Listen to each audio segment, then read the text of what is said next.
The next panel discussion carries a title of great interest and crucial importance. Peace and peace building. How did we get there? Where do we go from there? So I'm pleased to hand over the floor to Simon Geisbühler, Ambassador and Head of the Peace Human Rights Division, Swiss Federal Department of Foreign Affairs. The floor is yours.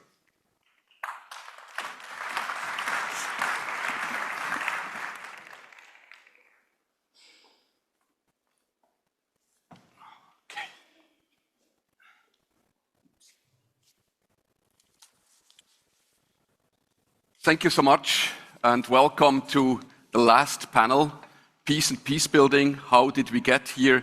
Where do you go from here? It's a pleasure, but also a burden to come last after all these fantastic panels and these great speakers.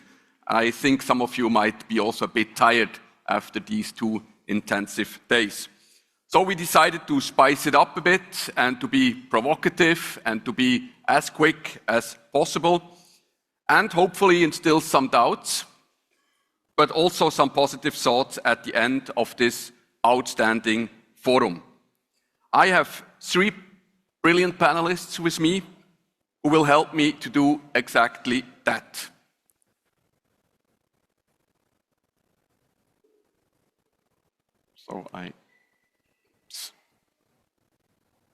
Here we go. First of all, joining us from the United States, Dr. Comfort Ero. She's the President and CEO of the International Crisis Group. Secondly, Tanja Pfaffenholz. She's the founder and director of Inclusive Peace. And her name is not Pfaffenholz, but Pfaffenholz. That's a small typo here. And last but not least, with me here on the panel, Ambassador Mirko Minzoni. He is currently the Swiss ambassador to South Africa, and he has been the key person in the Mozambique peace process. I would like to give you a very short scene setter, state of play. What are we talking about?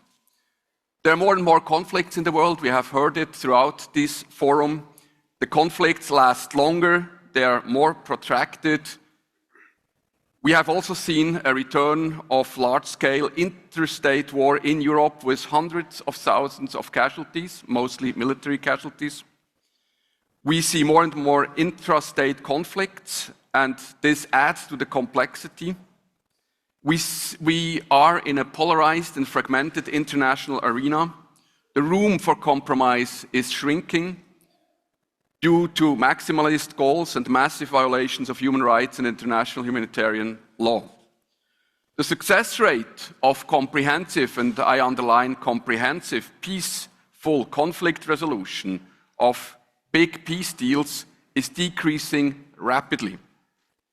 Mediation is often depoliticized, and I listened carefully yesterday when the president of Ethiopia said twice, these are political issues and we have to find political solutions for them. We have the tendency to go after these issues from a technical point of view, and we focus more and more on limited goals and on secondary effects of war and conflict. And we see also a proliferation of mediators. Some of them, we would not in the Swiss typology would probably not even call them mediators. They have a lot of assets, but they also are sometimes quite difficult partners. Let me be very clear. What I just said does not mean that we should just give up and do nothing. That's not the alternative. And I have here a quote of Carlo Massala from the university in Munich. He says, "This does not mean that we should make efforts to minimize the likelihood of wars breaking out and to solve conflicts peacefully. But we must accept the fact that in some situations, these efforts will fail. There will be situations when one side wants to wage war and will wage war, and we see this also today in the world." I copied here 2 titles of articles in the Atlantic. The first one is from Robert Kaplan, and it was a kind of a counter-argument against what Francis Fukuyama said at the beginning of the 1990s. Kaplan spoke about the coming anarchy, and I think, unfortunately, he has been right in many regards. Recently, Paul Post wrote an article with the title, "Not a World War, but a World at War." And as we said in other panels that we have to be evidence-based, I want to give you some evidence without going too much into details. You have here from the Uppsala conflict data program some information on state-based conflicts by type of conflict. And you see here clearly the steep increase of state-based conflicts since the early 2000s. And what is really scary is when you look at international intrastate, you have a six-fold increase of internationalized intrastate conflicts. You see this is the middle, the gray, light gray area. This is a huge problem that we are facing. Another statistics, these are the non-state conflicts. And here you see also since the end of the Cold War, quadrupling of non-state conflicts in the world. Now, what are we doing? What are the responses and what are the problems with these responses? I give you two quotes from this article in a scholarly journal. The first quote is, "It is in the nature of mediation that it will rarely succeed, given that it is employed in extremely difficult situations where conflict parties are unable to come to agreements on their own. We must reflect on the potential risks of mediators being busy-bodied with things outside their core mandate, diverting attention from politically sensitive to seemingly technical tasks." And the second quote, "In contrast to the early post-Cold War period, conflict resolution through comprehensive peace agreements has become rare in recent years.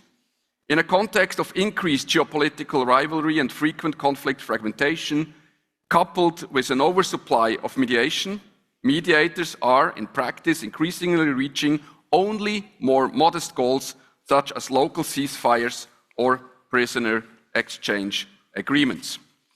With that, we come to our panelists, and we go around with a couple of questions to them, and I hope we will have also some time for questions from you, from the floor.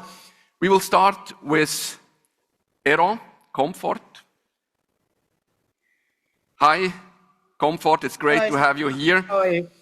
Looking back at the last 35 years, Comfort, since the end of the Cold War, how do you assess the main trends and developments regarding peace and security or conflict and war?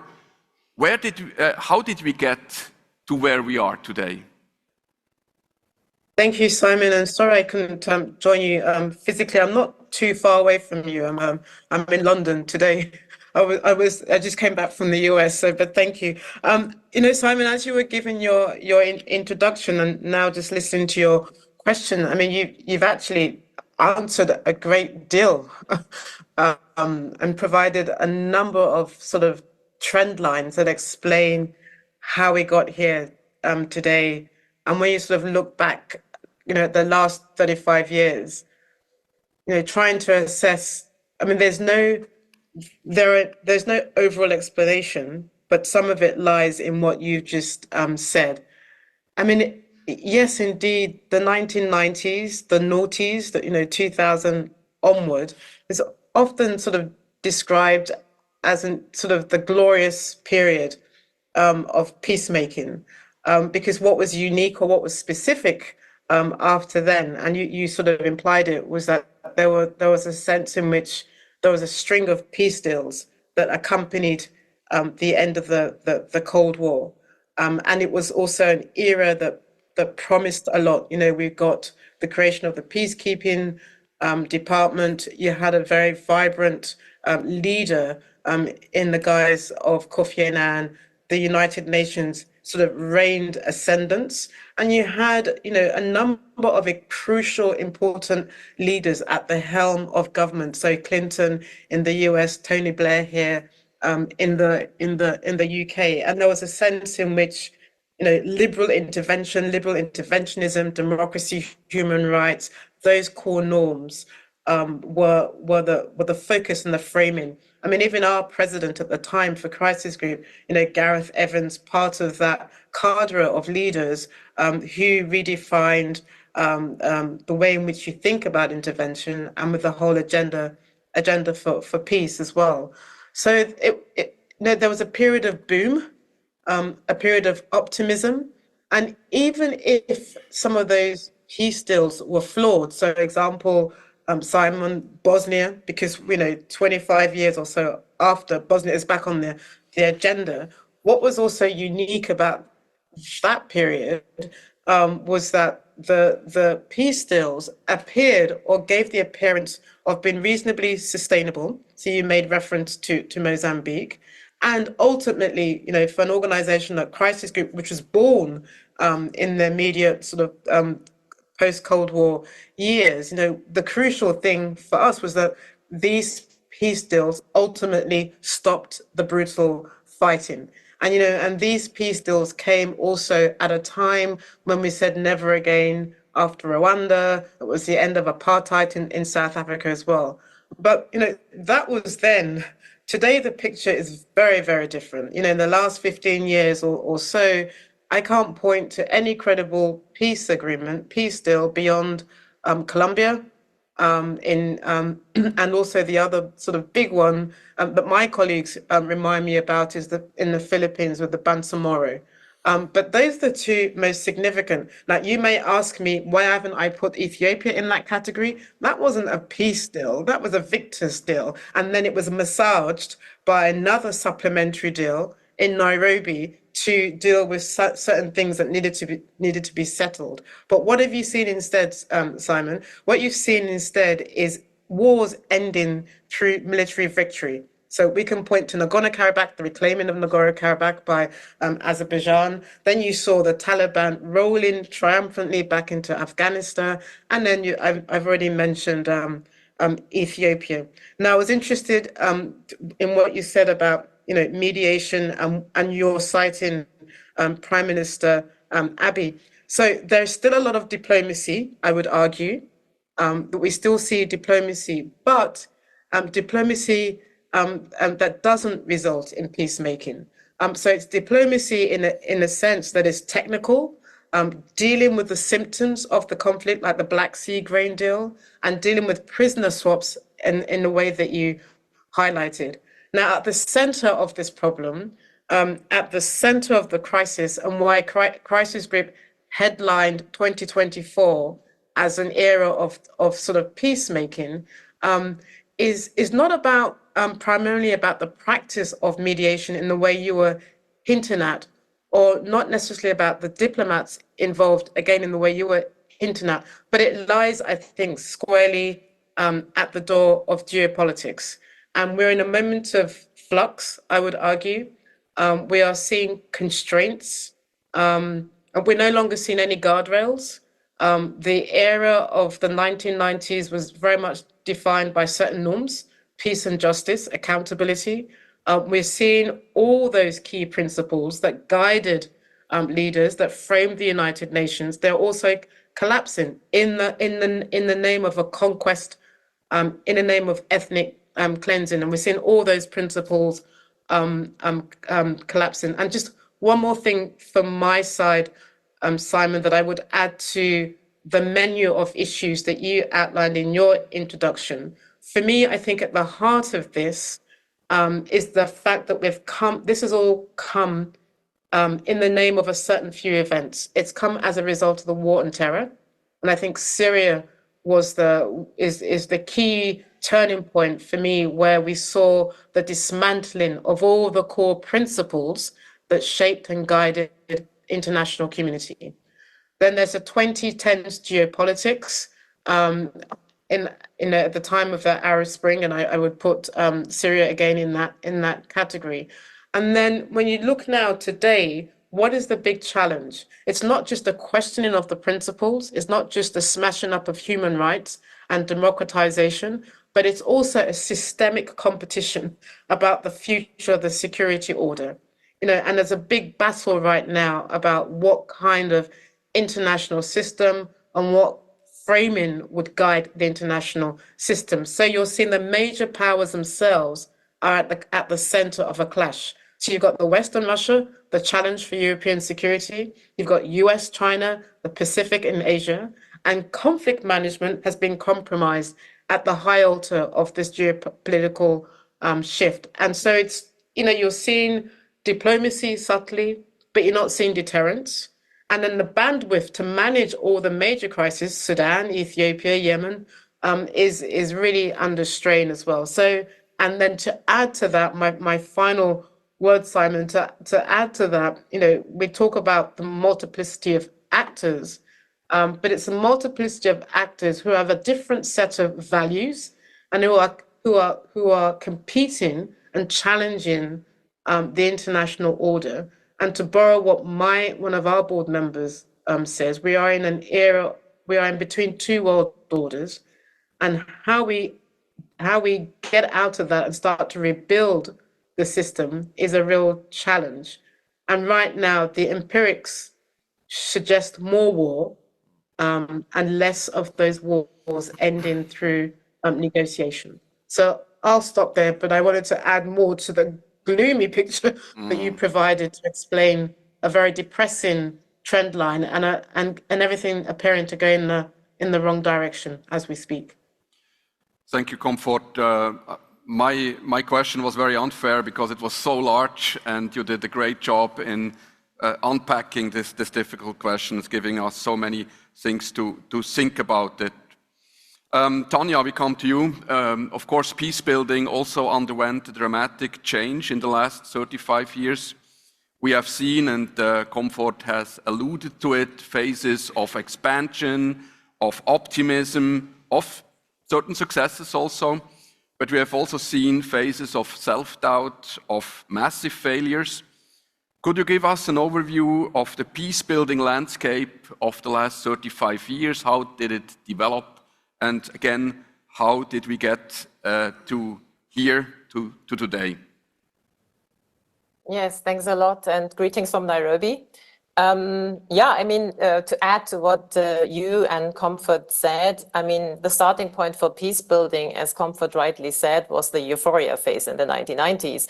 And it was a very sort of top-down, UN-driven process of hope that this is now the end of the Cold War and everything is possible, because it was built on the theory that the system changed, the system was the problem, and all the other conflicts were basically just system conflicts and not sort of indigenous conflicts.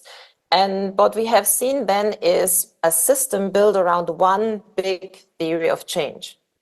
And for me, this is at the heart of the problem where we are today, and I will elaborate on it. The theory of change is basically the liberal model, where we have this phases approach of pre-negotiations, negotiations, implementation, but it was all centered around there's this agreement. There's one agreement, and this one agreement will basically fix it and then create the preconditions for sort of happily ever after states and state building. With all what Comfort also said, with the norms and with the institutions that were set up and built up. So this was a theory, and the theory was a linear model that this is like going this way. And of course, the first shock to the linear model was then Rwanda, Somalia already in the mid-90s.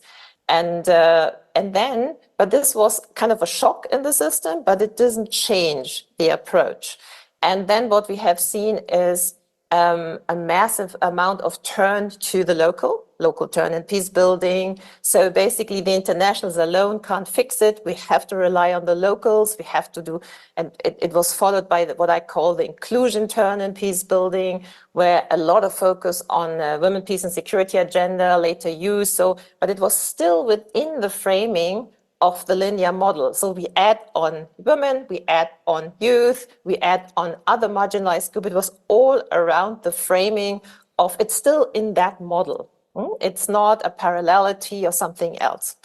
And then I would say other shocks happened, like revolutions. Like we see Myanmar Belarus, we saw, of course, Sudan multiple times. And revolutions suddenly didn't fit so much into the picture of the linear model, because the model was more built as party A and as party B, sometimes 3 and 4, and we bring them to the table and then we add on the other actors. But revolutions with sort of undefined leadership and sort of the masses involved was not part of the picture. So it was also, but then again, Syria is a good example, as Comfort mentioned. When you had the revolution, you basically, what the Western internationals did is trying to solve the problem in squeezing the opposition all in one sort of negotiating party in order to, again, go into the same model. And so I think, of course, Afghanistan was then the downside of it, but still only at the very end. There was a lot of discussions in Afghanistan. I remember that well, I was there multiple times, that this is working, it is still working. And you were going outside of Kabul and you could just see with your own eyes, it's not working. But there was still this framing and this wording, it's working. So what happened is that there was a slow drift away from reality. And that was also in the Syria context, where it was seen as Geneva is still working, the Geneva process, which was in fact dead like latest 2018. And we were still talking about it's working. So we were still sort of squeezing everything we do into kind of the old model. And then suddenly, I mean, with Ukraine and Gaza, I think what we have seen as Comfort alerted, it's on the one hand, new geopolitics, but with these new actors, and it's not just new actors in mediation, it is basically a development of a new, in the making, non-alignment movement with the rest and the West, where basically the rest doesn't feel included in the Security Council, doesn't feel that they own the UN, like it was felt maybe by Western actors. So suddenly there is this shift of more or less like system competition in a new way, whereas the other side, the rest, is not clearly defined and extremely diverse. So there is lots of challenges, but I think it really winds down to the problem of not enough saying critically goodbye to the linear model and the lack of acceptance that peace building is perpetual. Peace building is basically a constant renegotiation of the social and political contract. And we can go so far, this is also the case in Switzerland, but luckily in our country, it's not negotiated with arms.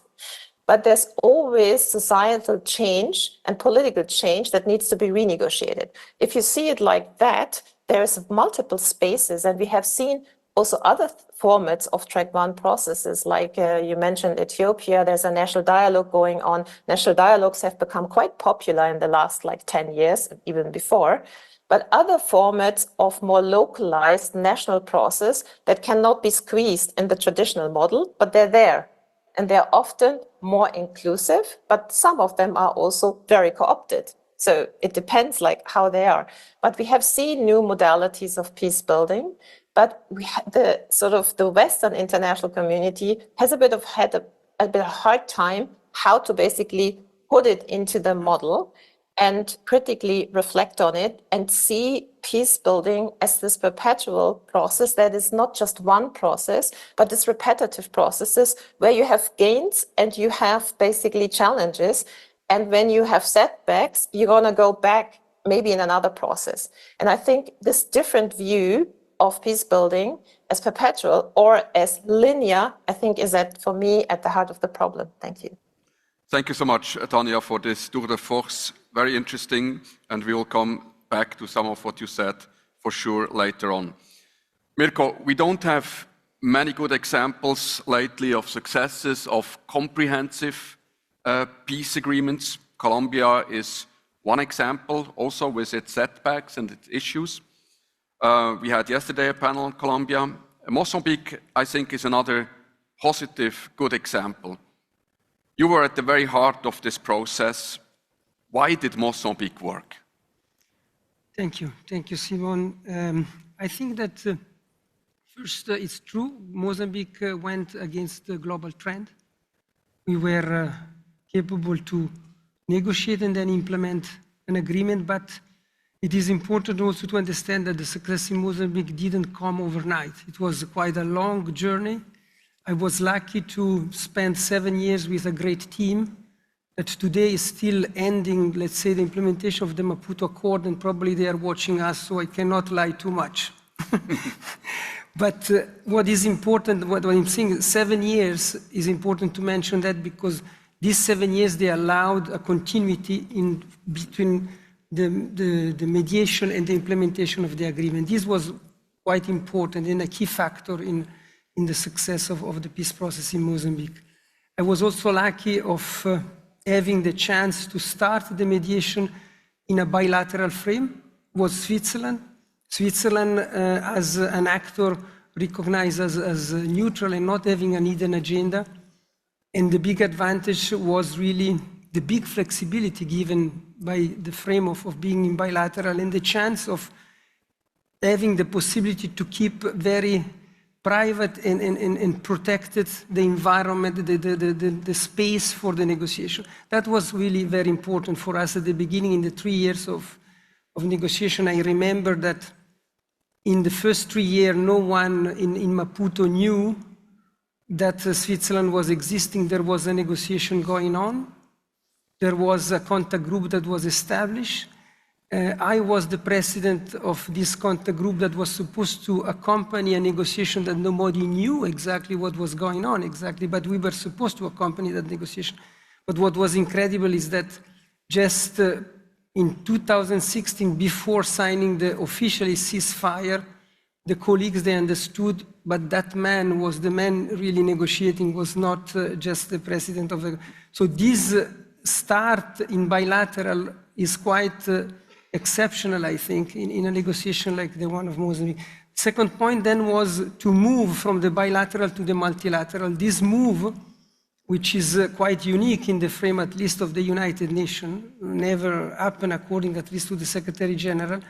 The fact that the United Nations was then capable to take over, let's say, a successful negotiation gave to the process a quite important credibility, and donors, they came on board. So this was something really that was different in general in the frame of other peace processes that probably also the United Nations, they managed. I think that was also today I see peace processes like something very dynamic. I think that what is sometimes leading to failure probably is the fact that peace processes, they are framed into rule, regulation, and guidelines. And in reality, a peace process is something, as I said, very dynamic. It needs a huge flexibility to change and to adapt to the parties. We had the chance to exactly fit to what the party they need. We were sometimes not understanding probably what they were telling us, but we tried as much we could to adapt to their feedback. We never tried, or when we tried, we failed at least. We never tried to impose our view or our solution. It was really a tailor-made process, fitting exactly to what the party they were saying to us, and sometimes maybe they were wrong, sometimes they were right, but our role was to adapt to them and try to bring them, let's say, in the right track, in a way. I think that one point also that was very crucial in the process was the fact of that we were capable and we were ready to fail. We were definitely ready to fail till the very last minute. I think that last year, for instance, when we were almost at the end of the implementation of the Maputo Accord, there was a moment where we could lose everything in just 1 week. We were, of course, at the beginning of, when we started the implementation of the agreement, we decided to also take on board negotiations that they were not included into the agreement. And that was, let's say, as I said, a flexible approach, try to understand what could cement the result of the agreement. It was to take on board issues that sometimes they were not necessarily into the agreement, but we decided to do it. That was important, of course, to bring the party together, but it was really also a big risk. So at the beginning, we decided, for instance, 4 years before ending the implementation, basically at the very beginning of the implementation, to negotiate a topic that was considered a mission impossible also in New York, the pension. How to include these people, how to give dignity to this soldier by integrating them into the pension system of the army. This was something that was a big taboo, and nobody wanted to try or to start the negotiation. We decided to do it against all odds. It was basically like negotiating a second agreement, but it was at the end, and today I have to recognize one of the key factors where I can say today I am confident enough to say that that is maybe the end, and it is really a peace which will last. But to be very honest, as I said, taking risk, it's not really an easy job. And last year, when we were at the very end, where basically all military bases, they were supposed to be closed, there was still 2 bases that they were not, and they were suspended because this agreement on pension was not reached. I remember Christmas last year, a very difficult Christmas, going to New York, explaining to the Secretary General. I think that today one colleague in Void told me we couldn't believe that you would succeed because it was something definitely impossible. But by saying this, what I'm saying, I think we need to have this flexibility to design the peace process or a peace process freely and taking on board also sometimes elements that they are out of the agreement or the negotiation. What to say more, I think in a peace process for us, what was key, it was really the capacity to listen the parties, despite of the fact that sometimes it's difficult and you don't understand, but I think it is key, and it builds trust. Sometimes you become a bit a psychologist, I would say, or a confident, and you don't have to distribute what you are listening because it's not for everybody. Thank you so much, Mirko. Very interesting what you said about the peace process in Mozambique, and that's very much also in line with what Tanya said. It's not linear, it's dynamic. You need flexibility. You need also to take risks sometime, and you have to listen. Time is running. I have a follow-up question for you, Mirko. Looking beyond Mozambique, do you think that there are lessons to be learned from the Mozambique example that could be applied to other conflicts, to other processes? Or do you think Mozambique is really a completely unique case with unique circumstances not to do duplicated? And if I can ask you 2 minutes. Very, very brief. I think there are a few issues, I would say. One is exactly really this flexibility we had, starting in bilateral, going to multilateral, something that is relatively new, which is important, as I said, because in bilateral you can keep this protected space. And when I look at the processes today of colleagues, for instance, in the United Nations, I'm sometimes very much surprised. Because before starting to negotiate, they are already in the press, and there is a press statement, and it is a system which is, for me, the beginning of the failure, in a way. Then I would say that what was also important was the fact of being in the back and trying to create this national ownership. So pushing the parties to sustainable agreement, never propose something that is simply impossible just to please, but pushing the party in the forefront, and is your agreement, is not my agreement. That was, and finally, when I talk about the DDR, this is interesting also because in Mozambique we try to center very much the DDR process on the dignity of the people, trying to not again propose something just impossible to please, but something which is affordable for the country and gives back dignity to the people. This, I would say, that are lessons learned from Mozambique. But I think what is maybe more important today, where we give priority to the guns, is that we learn in Mozambique that peace can be reached through dialogue in a very, very clear and effective manner. Thank you so much, Mirko. Going back to Tanya, it's not only doom and gloom. Of course, there was a lot of doom and gloom up until now. but with a positive example in Mozambique. A lot of good things are happening.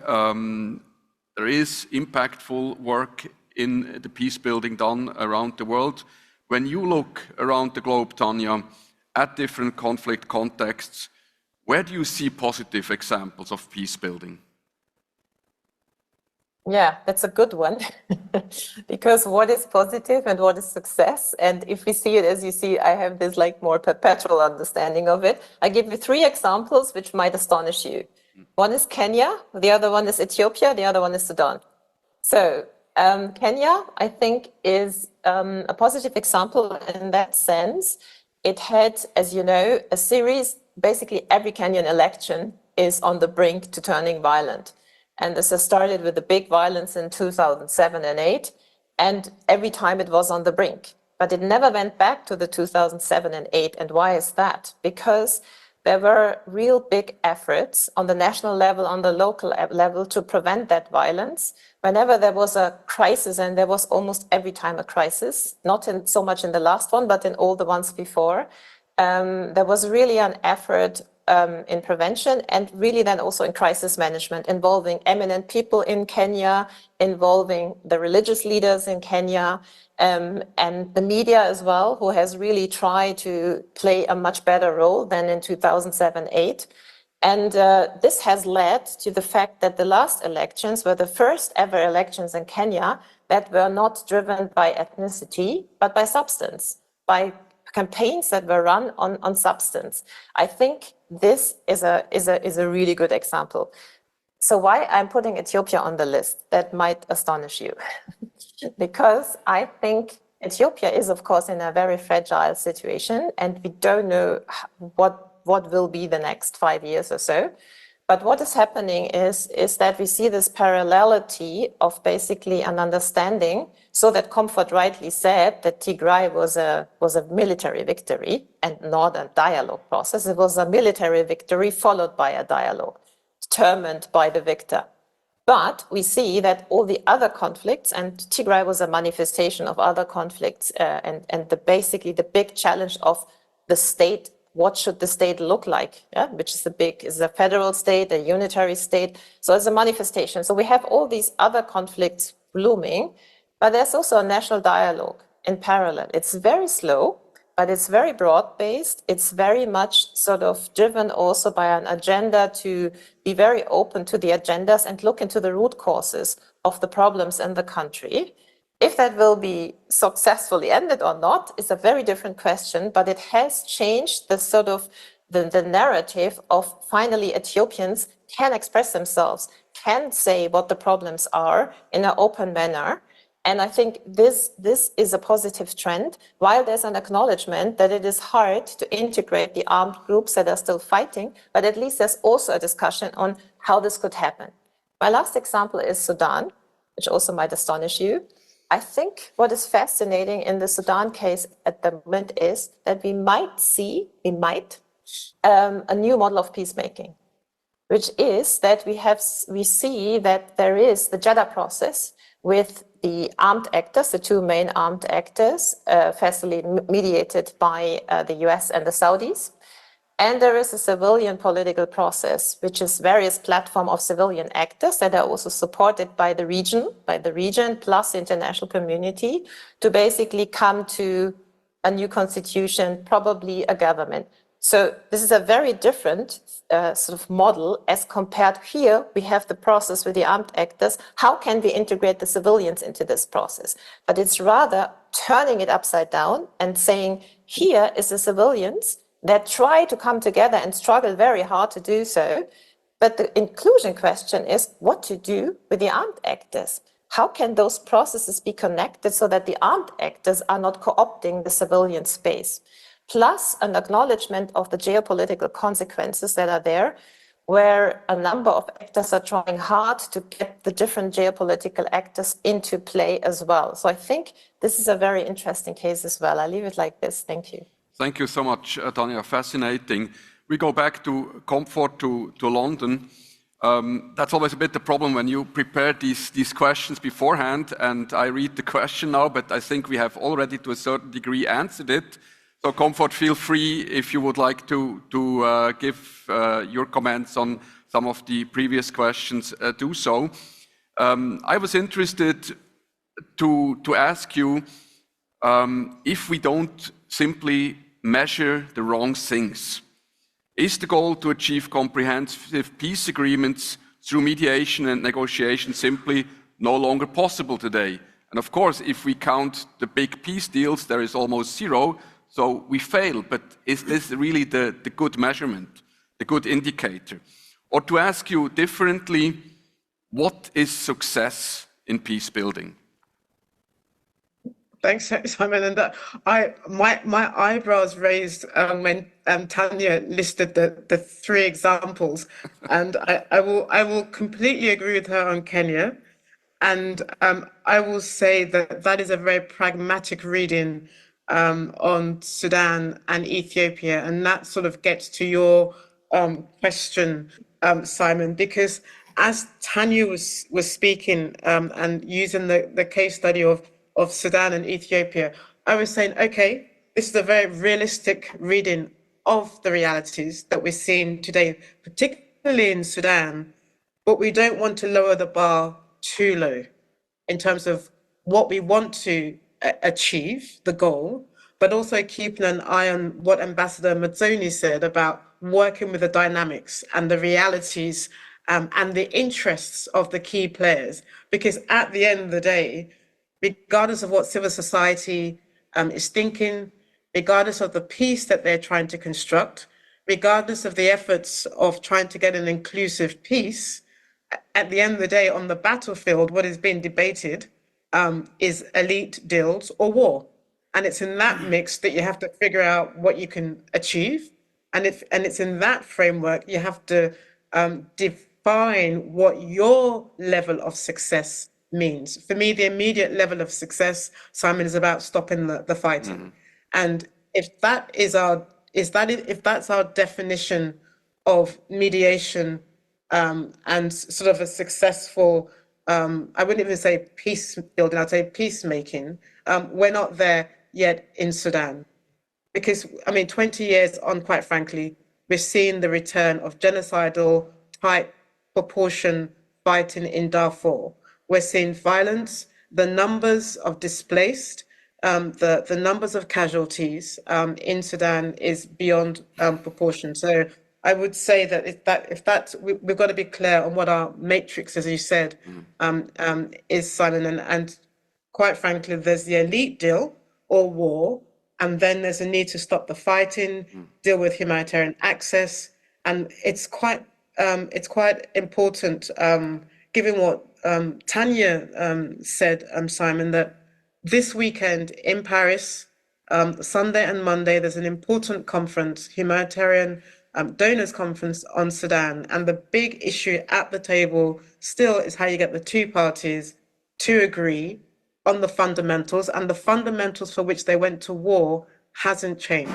And that is on the other framework. So I guess, Simon, the question I would ask is, are our expectations too far apart from the realities on the ground? And I think that's the question. If we accept that is the benchmark, then we start to lower our expectations and we start to think differently about that. But let me end on a positive note, because having said that, there's a sense in which, yes, we have to muddle through those realities. But there are some interesting things, Simon, that are happening also on the sidelines. Alongside the big wars, there are other important diplomatic mediations taking place. So the big one that we'd been focusing on at a long time, a crisis group, was the Iran-Saudi rapprochement.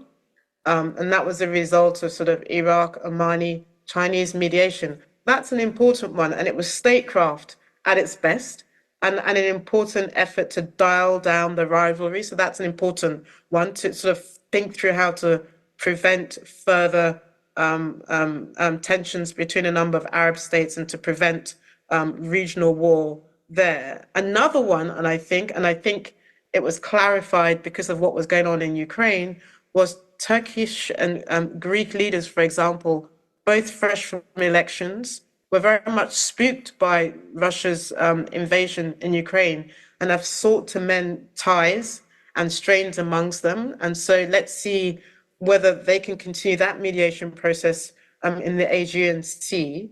And then I think the big one that I think everybody has been paying attention to, because it will frame the international politics and how you mediate conflicts in years to come, is the well-coordinated summit between the US, Joe Biden, and Xi Jinping late last year.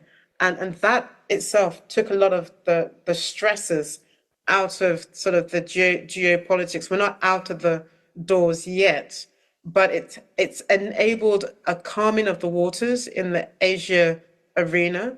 And in a sense, it's helped establish and strengthen some of the guardrails that have sort of diffused the tensions at the more sort of geopolitical landscape. But I will stop there. And just to say that I appreciated the provocation that Tanya put on the table, because I had to react to that immediately and then add some other points to that. Thank you. Thank you so much, Comfort. That's exactly what we wanted to have here, a bit of provocation at the end of this forum. Very interesting and important what you said, not lower the bar, but maybe recalibrate our expectations. Maybe going back to the core, and the Federal Councillor has said it before, peace is also first and foremost absence of war. And if I correctly understood you, you said that's the first layer. If we can move beyond it, that's great, but this is already an achievement and a success. I wanted to ask you a last question, and the question was, how would you design, if you could, a realistic Swiss peace promotion policy for the next 10 years? We have designed one for the next 4 years. It's in the foreign policy strategy, but for the next 10 years. And I ask you for 3 short recommendations, but it really has to be short because we have about 3 minutes left. And maybe, Mirko, if you have 3 quick ideas. Very, very, very brief. I think first, my experience in the United Nations was quite marking, and I think we are still far from promoting ourselves properly in the global stage. We have an incredible capacity of being discreet, but then being discreet does not prevent the fact of saying what we did or what we are capable to do. That, I think, is important. And I think it's very important for us also to take into consideration topics that they are maybe out of normal negotiation, like the debt, for instance, the debt for countries, for developing countries, or for instance, climate change. These are important topics that they need to be integrated into the peace-building landscape, absolutely, because they are factors of problems.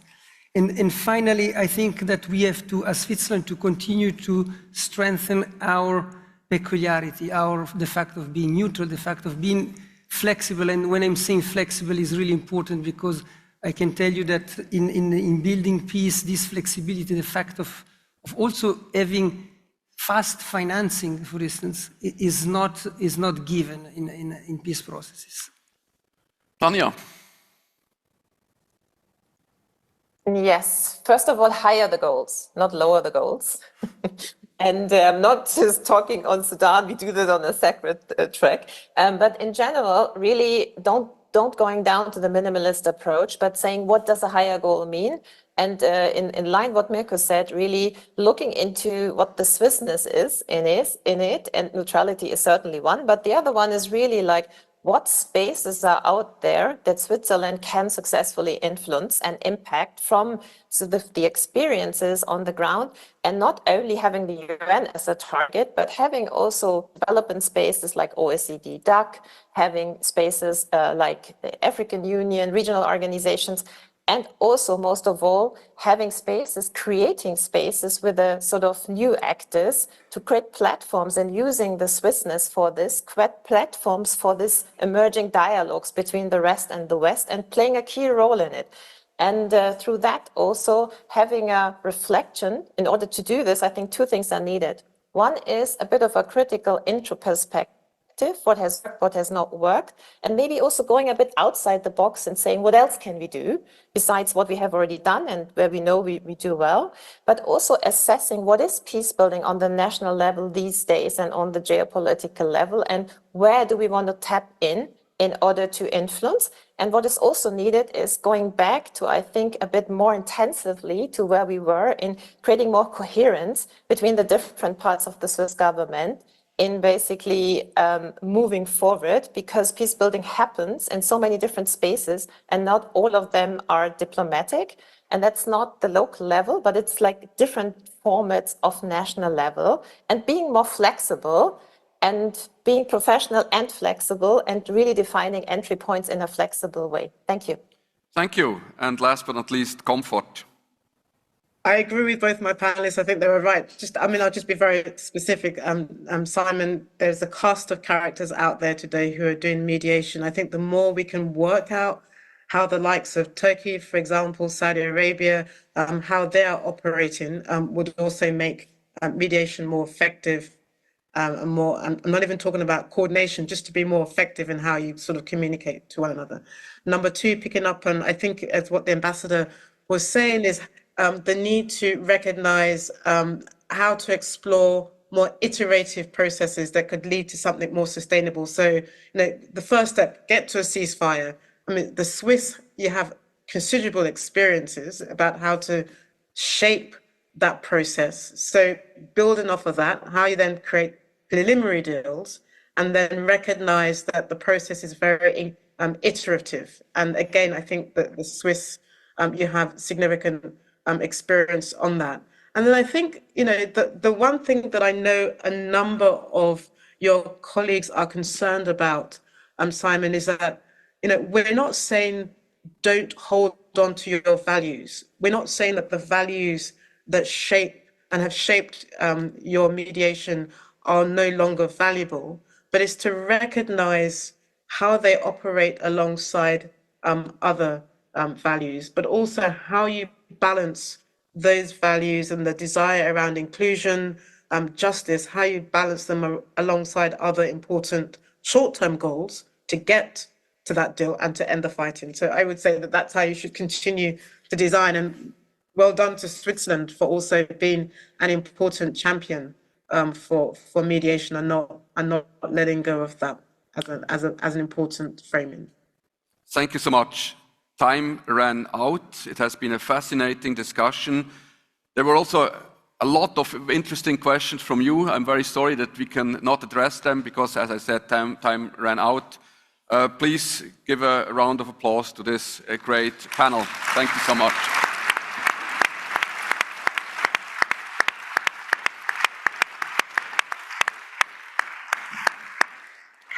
Thank you very much for your contributions. Thank you also for the moderation, Simon Geisbühler, contributions which round off the discussions on the topic of what is peace.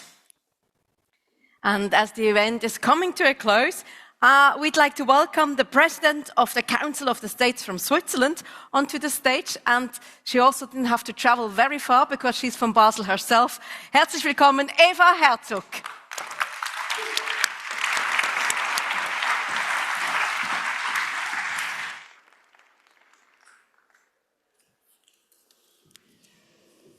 Dear Federal Councillor Ignazio Cassis, the Excellencies, ladies and gentlemen, I changed to German. I was told there is a translation. I hope you can follow me then. I don't see you. It's very strange. Ja, meine sehr geehrten Damen und Herren, es ist mir eine sehr große Ehre, zum Abschluss Ihrer Tagung hier als Ständerätin von Basel-Stadt ein paar Worte sagen zu dürfen. Denn ich freue mich sehr, dass diese hochkarätige Tagung in meiner Stadt stattgefunden hat. Dies erinnert daran, dass Basel ein Ort ist, an dem historisch bedeutsame Friedensverträge geschlossen und Friedensinitiativen lanciert wurden. Friedensinstitutionen und Forschungszentren haben hier ihren Sitz. Als Grenzstadt und Grenzkanton hat Basel auch hautnah Kriege in seiner unmittelbaren Nachbarschaft erlebt, in Deutschland und Frankreich. Unser Land war glücklicherweise nicht involviert. Ein Vierteljahrhundert, ja, oh ja, gern. Ich bin doch nicht so klein. Also, Ein Vierteljahrhundert bevor die Schweiz 1848 ein föderaler, demokratischer Bundesstaat wurde, war Basel selbst in einen Bürgerkrieg verwickelt. Sein Gebiet wurde gewaltsam in die Kantone Basel-Stadt und Basel-Land aufgeteilt. Der Versuch, die beiden Kantone wieder zu vereinen, scheiterte seither mehrfach an der Urne, das letzte Mal im Jahr 2021. Im Dreiländereck zwischen Frankreich, Deutschland und der Schweiz gelegen, ist Basel seit Jahrhunderten ein Schmelztiegel. In Basel wurde die erste Universität der Schweiz gegründet und deren erstes Buch gedruckt. Dies zog Gelehrte an und machte den Stadtstaat zu einem Zentrum des Humanismus und der Naturwissenschaften. Hier in Basel lebte und wirkte der große Erasmus von Rotterdam, nachdem das europäische Austauschprogramm für Studierende benannt wurde. Durch Basel fließt einer der meistbefahrenen Flüsse der Welt. Der Kanton Basel-Stadt teilt eine längere Grenze mit Frankreich und Deutschland als mit der restlichen Schweiz. Er arbeitet darauf auf vielfältige Weise eng mit seinen Nachbarn zusammen, um gemeinsam Lösungen für grenzüberschreitende Fragen zu finden. In meinen Augen prädestiniert uns das auch dafür, ein Ort für Friedensforschung und Friedensinitiativen zu sein. In diesem Umfeld bin ich aufgewachsen, sehr geehrte Damen und Herren. Dieses Umfeld, es hat mich geprägt und dafür bin ich dankbar. Ich bin aber auch in einem Staat groß geworden, in dem seit 175 Jahren Frieden herrscht, was ich immer als riesiges Privileg betrachtet habe. In jungen Jahren war ich deshalb in der Entwicklungszusammenarbeit tätig. Und seit 25 Jahren prägt dieses Bewusstsein meine Arbeit als Politikerin, indem ich mich für eine weltoffene und solidarische Schweiz einsetze. Letzte Woche war ich mit der OECD-Delegation des Schweizer Parlaments am Meeting des globalen Parlamentarierinnen-Netzwerks der OECD in Paris. In einem seiner ersten Voten sagte ein Vertreter Lettlands: Wir stehen heute in Europa vor der Situation, dass wir entweder Grenzländer sind zu Ländern, die im Krieg sind, oder uns als Länder in der Situation eines neuen Kalten Kriegs wiederfinden. Die baltischen Länder haben schon lange vor Russlands Expansionsplänen gewarnt. Die skandinavischen Länder haben seit dem Einmarsch Russlands in der Ukraine die Konsequenzen gezogen in ihrer Außenpolitik.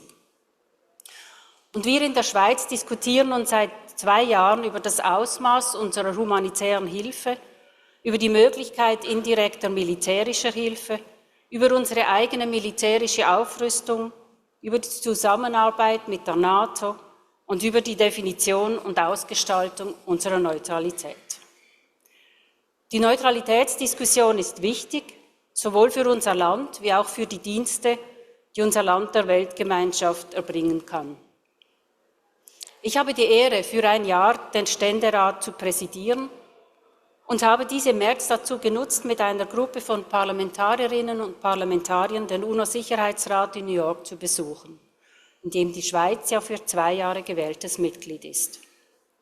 Von diesem Besuch habe ich die Erkenntnis mitgenommen, dass die neutrale humanitäre Schweiz eine wichtige Rolle spielen kann und spielt bei der Vermittlung in den schwerwiegenden und zunehmenden Konflikten auf dieser Welt, unter denen aktuell, ich war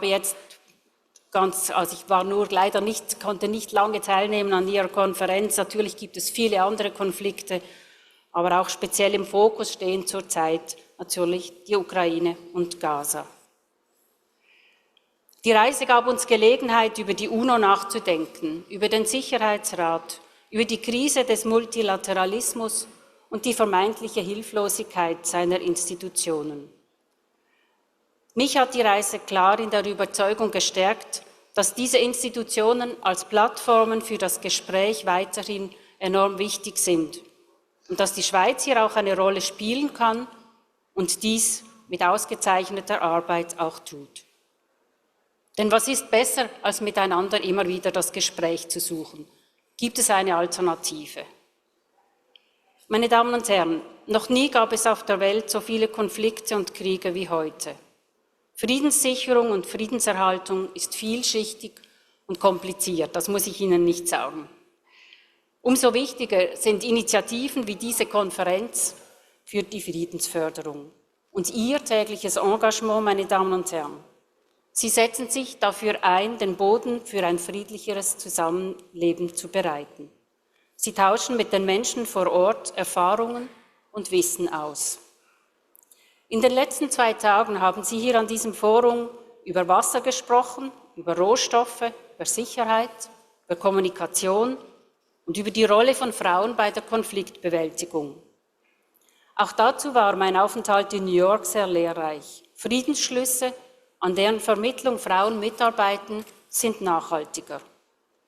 Doch während heute die Anzahl der Konflikte steigt, sinkt die Beteiligung von Frauen bei deren Schlichtung, weil Friedensarbeit für Frauen gefährlich ist. Sie werden gezielt, bedroht oder gar umgebracht. Ein unerträglicher Teufelskreis, aber die Frauen machen weiter und ich bin tief beeindruckt von all diesen mutigen Frauen. Meine Damen und Herren, viele Konflikte und Kriege in Europa und der Welt scheinen unlösbar. Machtbesessene Despoten treiben Keile in die Zivilgesellschaft und zerstören das friedliche Zusammenleben mit Folgen über die Grenzen hinweg. Politische Exponenten, auch bei uns in der Schweiz, nutzen Ängste und Sorgen in der Bevölkerung, um Stimmung zu machen. Stimmungsmache statt Empathie mit von Armut und Krieg betroffenen Menschen. Sie fordern etwa die Kürzung der Gelder für die Entwicklungszusammenarbeit und blenden dabei aus, dass es keine Leistung ist, Schweizerin oder Schweizer zu sein, sondern Zufall und Glück. Ich finde es unerträglich, mit der Wir zuerst Parole die Entwicklungszusammenarbeit auszuhebeln. Gerade weil wir das Privileg haben, in einem sicheren und friedlichen Land zu leben, sollten wir umso mehr Solidarität und Verständnis für Mitmenschen in krisengeschützten Staaten aufbringen. Zudem liegt eine weitere Destabilisierung der Welt nicht in unserem Interesse. Liebe Anwesende, Weltfrieden wird eine Vision bleiben. Das hat uns die Geschichte der Menschheit gelehrt. Aber wir dürfen nicht aufgeben, an einer besseren Welt zu arbeiten und nach Rückschlägen und Zerstörung immer wieder neu anzufangen. So wie Sie es Tag für Tag tun. Ihr Engagement beeindruckt mich und ich danke Ihnen dafür von ganzem Herzen. Ich danke Ihnen, dass Sie für Ihre Konferenz hier nach Basel gekommen sind. Ich hoffe, Sie hatten einen guten Austausch und wünsche Ihnen für Ihre Arbeit weiterhin alles Gute. Herzlichen Dank.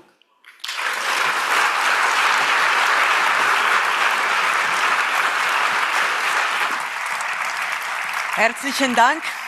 Thank you. Eva Herzog, President of the Council of States, Switzerland. Thank you. What is peace? Qu'est-ce que la paix? Was ist Frieden? Che cos'è la pace? What is peace? What is peace? Was ist Frieden? Was ist Frieden?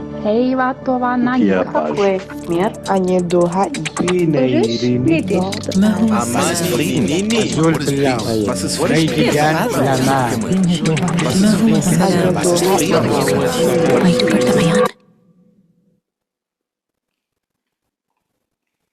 After 2 intense days of discussions about the theme, what is peace, with the intention of finding new ways forward, we'll give the floor for conclusions and to summarize to Patricia Danzi, Ambassador and Director General, Swiss Agency for Development and Cooperation. Herzlich willkommen, bentornata. Welcome back, Patricia Danzi. Yeah, what is peace? That question was at the forefront. I've heard a lot of discussion, interesting ideas. What do you take away from these Tuesdays? It's long days, yeah. Two long days. Thank you long very days, much. Yeah. We heard a lot of definitions, a lot of attitudes, a lot of stories about peace and about what it is for everyone. I think we all still download, as we heard today, of what these 2 days bring with us. Some of us, and I'm part of those, are still a bit shell-shocked, not about only the quantity of conflicts that we are living in and that are waiting around us, but also about the fact that what we thought was the world order 10 years ago is no longer the case. It's a bit with COVID and it eroded with this, but we, with this forum, managed to kind of take stock of that and share this common reality. It's a new reality. And we also are not buried under this huge burden, but we kind of heard different voices. And I also heard the appetite of so many people to talk and do something and take responsibility to take wherever you sit, whatever you do, to move it a bit further to this new reality, to become a better reality. I cannot do justice without talking for another 1 hour, which you don't want me to do, to all the different sessions. I heard some words of responsibility and what people want to do to act, which I liked a lot. We shared, we listened, we integrated, we include, and I think we have managed to do this cross-pollination. What do we do after the cross-pollination happens, also in nature? We wait and see if we have cross-fertilizing. And we will see that next year, but I hope that we can take stock next year and see what happened with these things that we did these days. Working with peace, and I tried to put the Swiss DNA out of it, of course, as well, and also how we move as international cooperation, Swiss international cooperation forward. Work on peace often is not heard. The last panel, I think, was very clear also in this. It is sometimes behind the scenes, it's discreet, it's not loud. And this is in contrast with today's world. We want to tweet about the thing. We want to be heard and seen on the scene because it's important for us as a person. It's important for our institution. Money is involved.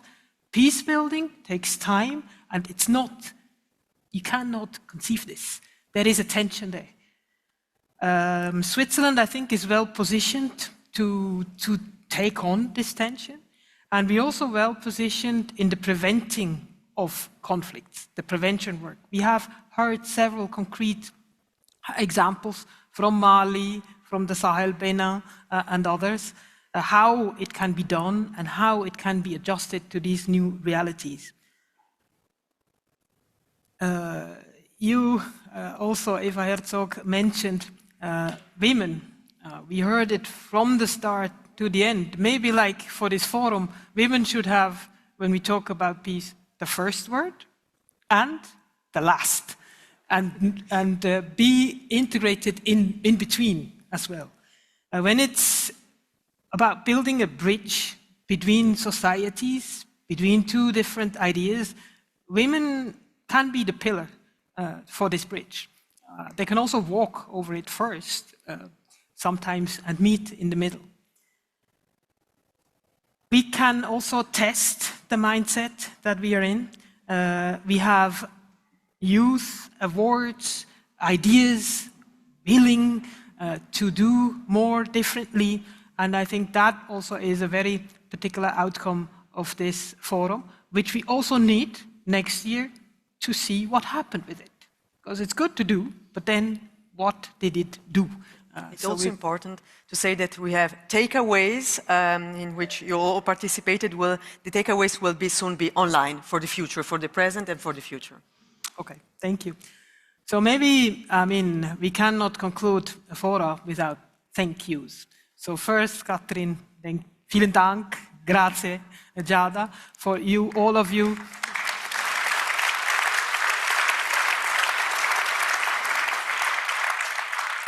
Maybe also, if the lights can go maybe a bit to the back for the people translating 2 days, technicians, and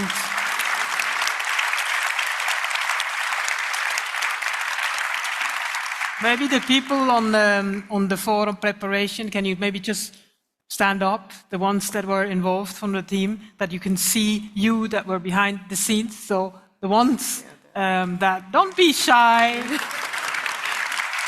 Stand up. The ones they're already standing. So congratulations. Thank you very much. And of course to you, the participants who took time out to think and interact among yourself and among with us on peace. And last, but definitely not least, the city of Basel. You really rocked, not only yesterday at the end of the day, but also you showed your city and your area in the best light with your people, but also with your hospitality.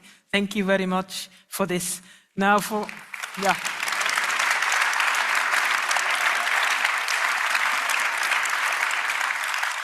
The bar is high for the next ones. We will hear who that is later. We also learned some things, so remain rationally compassionate, which was empathy before, but now it's rational compassion. Remain and keep that in mind, and train your hippocampus for it to produce what we so much need. And for the ones who were not there during that session, look it up on the online. We can also not conclude with looking ahead. For this, we have a teaser. Look at the Let's take a look at it.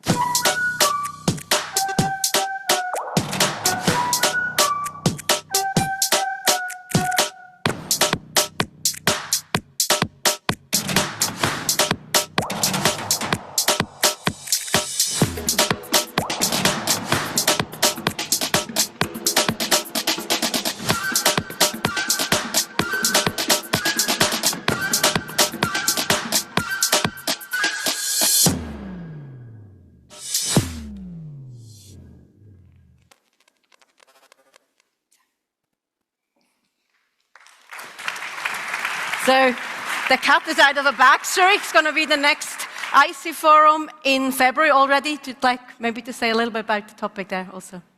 Well, it's in February next year. You heard the music, it will also rock. It will be on economic development. You know that we do international cooperation in 2 departments. Now it's the Department of Economy that will have that topic, especially co-hosted with us in Zurich, and we look forward to seeing you and many more next year, 27th, 28th of February, in Zurich at our ETH. Thank you so much, Patricia Danzig.